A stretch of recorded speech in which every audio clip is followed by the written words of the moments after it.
সুপ্রিয় দর্শক আসসালামু আলাইকুম। Welcome back to my channel cooking studio by Arin. আজকের পর্বে আপনাদেরকে একটি আলু আর ময়দা দিয়ে দারুণ মজার একটি নাস্তা রেসিপি তৈরি করে দেখাবো। আর এই নাস্তাটি তৈরি করার প্রসেস এতটাই ইজি যে কেউ খুব সহজে তৈরি করে নিতে পারবেন। খেতেও হয় দুর্দান্ত মজার, অবশ্যই বাসায় ট্রাই করবেন। দেখবেন পরিবারের ছোট বড় সবাই এটাকে অনেক বেশি পছন্দ করবে আর অনেক মজা করে খাবে। নাস্তা তৈরি করার জন্য এখানে একটি মিক্সিং বোলের মধ্যে নিয়ে নিচ্ছি 1 কাপ পরিমাণ ময়দা। এরপর এখন এর মধ্যে দিয়ে দিচ্ছি 1 টেবিল চামচ পরিমাণ সয়াবিন তেল, হাফ চামচ পরিমাণ দিয়ে দিলাম লবণ। এখন এই সমস্ত উপকরণগুলোকে ময়দার সঙ্গে প্রথমে ভালো করে মিশিয়ে নিচ্ছে আর একটু সময় নিয়ে এইভাবে ঘষে ঘষে মেশাতে হবে। তো খুব ভালো করে মিশিয়ে নেওয়ার পর এখন এর মধ্যে অল্প অল্প করে নর্মাল তাপমাত্রার পানি দিয়ে মেখে একটি ডো তৈরি করে নিব। আর অবশ্যই পানি একবারে না দিয়ে এইভাবে অল্প অল্প করে দিয়েই মিশিয়ে নিতে হবে, এতে করে ডোটি পারফেক্ট হবে। তো অল্প অল্প করে পানি দিয়ে মেখে আমি এরকম একটি সফট টাইট ডো তৈরি করে নিয়েছি। এখন এই ডোটিকে 5 মিনিটের জন্য রেস্টে রেখে দিব আর এর মাঝে ডোটি খুব ভালো মতো সেট হয়ে যাবে। এখন আমি এই নাস্তার বাকি প্রিপারেশনটা করে নিচ্ছি। তো এখানে আমি একটি আলু খোসা ছাড়িয়ে এরপর ভালো মতো সিদ্ধ করে ম্যাশ করে নিয়েছি। এখন আমি এর মধ্যে এক এক করে বাকি উপকরণগুলোকে অ্যাড করে দিব। তো দিয়ে দিলাম 1 চামচ পরিমাণ কাঁচামরিচ কুচি, 1 চামচ পরিমাণ ধনিয়া পাতার কুচি আর 1 টেবিল চামচ পরিমাণ পেঁয়াজ কুচি। এরপর দিয়ে দিলাম স্বাদ মতো লবণ আর 1 চামচ পরিমাণ দিয়ে দিচ্ছি চাট মশলা। এখন এই সমস্ত উপকরণগুলোকে একত্রে খুব ভালো করে মিশিয়ে নিচ্ছে।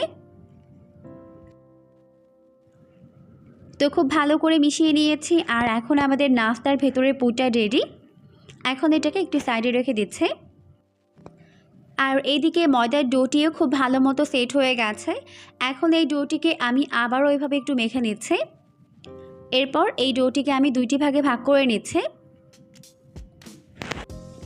এরপর একটি ডো রেখে অপর একটি ডো আমি বেলে নিচ্ছি।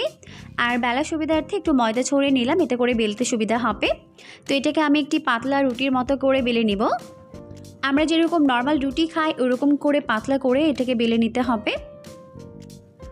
তো এখন বেলে নেওয়া হয়ে গেছে। আমি এরকম একটি কুকি কাটার দিয়ে এটাকে এরকম গোল গোল করে কেটে নিচ্ছি।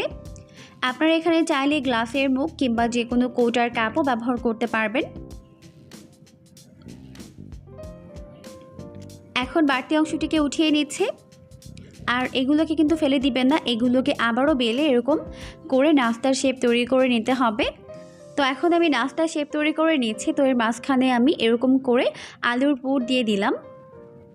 এরপর আমি এটাকে এরকম হাফ মুনের মতো করে ভাঁজ দিয়ে নিচ্ছি আর এটাকে খুব ভালো করে সিল করে নিতে হবে।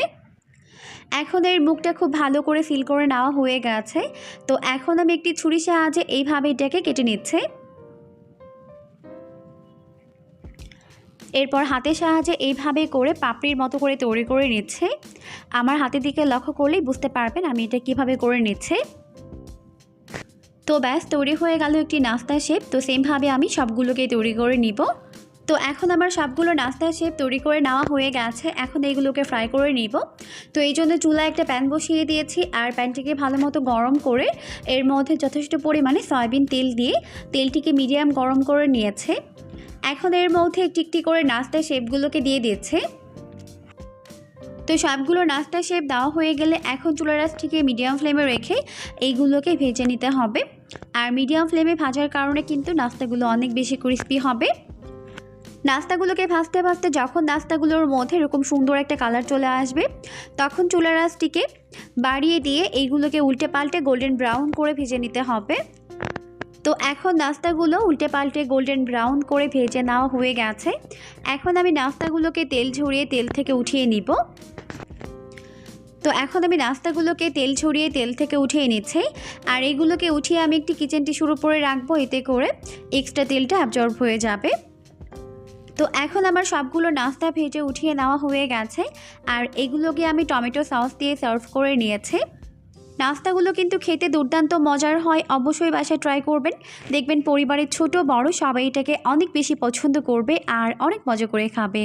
পরবর্তী ভিডিও দেখার আমন্ত্রণ জানিয়ে আজকের মতো এখানেই বিদায় নিচ্ছি। সবাই অনেক বেশি ভালো থাকবেন। আল্লাহ হাফেজ।